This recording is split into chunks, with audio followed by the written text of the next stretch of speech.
Hi, welcome to day 7 of the 30-day life recovery challenge.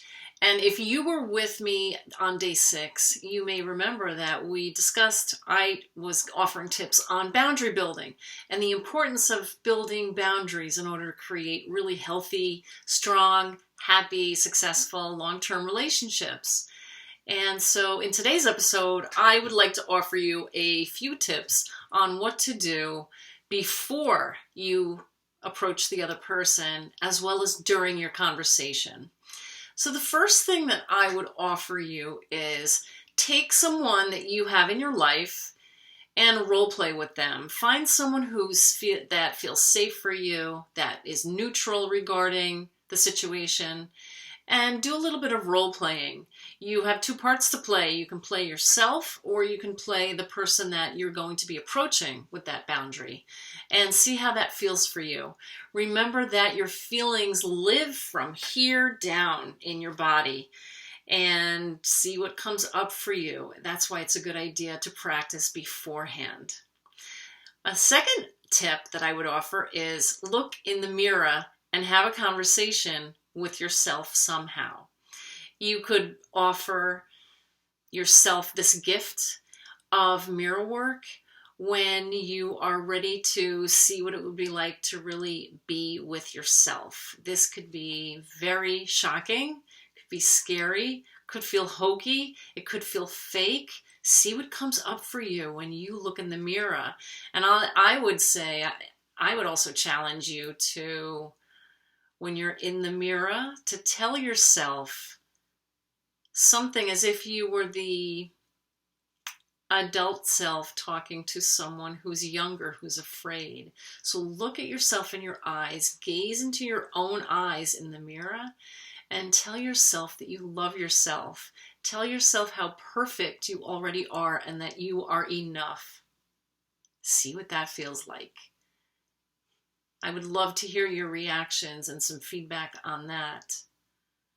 Another tip I would offer is that you use a calm, firm voice.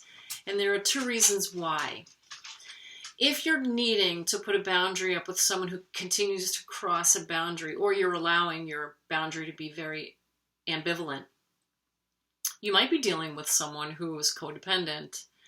And if that's the case, they may react to you being calm, and they may be calm themselves. It's probably the first time I would say codependency may work for you in this instance. It may work. See how that goes. If you're able to go in with equanimity, which is this calm goal that you have in order to get through this conversation, practice again beforehand. Take a few deep breaths, and during the conversation with this person, continue to breathe deeply. The second reason that remaining calm is really important, and probably the most important one here out of the 2, is that your brain chemistry will shift into a pattern that will allow you to retrieve your words and to remain very authentic and be very truthful, and that feels really good for you. I promise that feels really good. And so another tip that I would offer when you're trying to build a boundary with someone is that you already know what it is that you're going to say.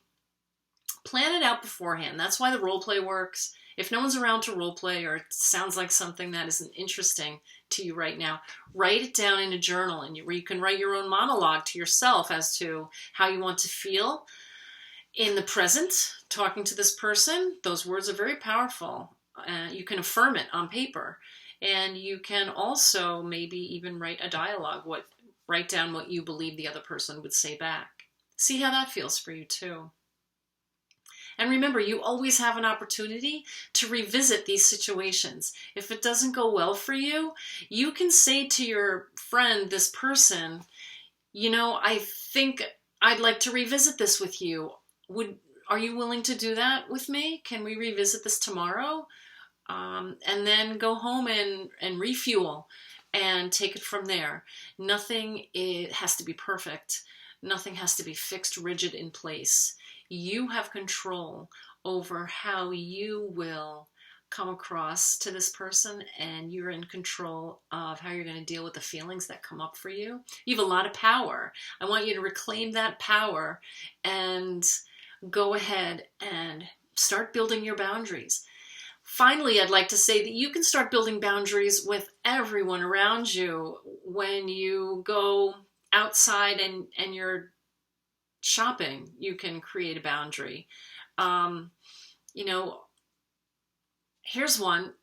You're online shopping and someone cuts in front of you, and they might ask, "Oh, did I cut in front of you?" Or "I only have one item. Can I go?"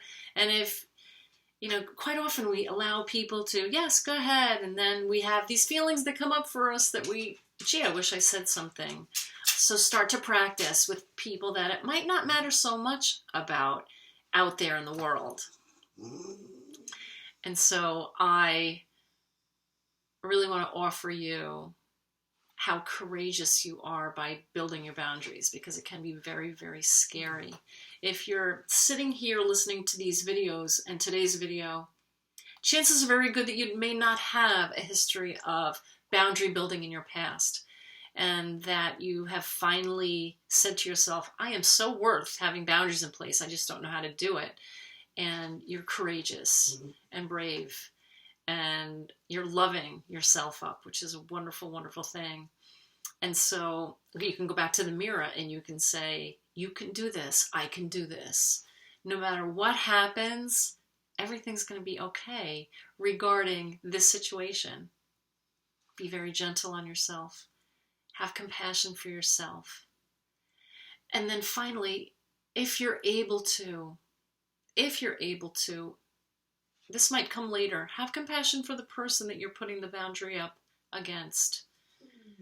Because chances are they're in a lot of pain if they're codependent, and if you have to continue to put boundaries up and strong boundaries in place, it might help you to understand where they're coming from, but only when you have self-love for you first. Only when you're ready to keep yourself safe and comfortable first, then can you offer that compassion to someone else. You are the most important person in your life. So I will see you on day 8 for the 30-day Life Recovery Challenge. Take great care.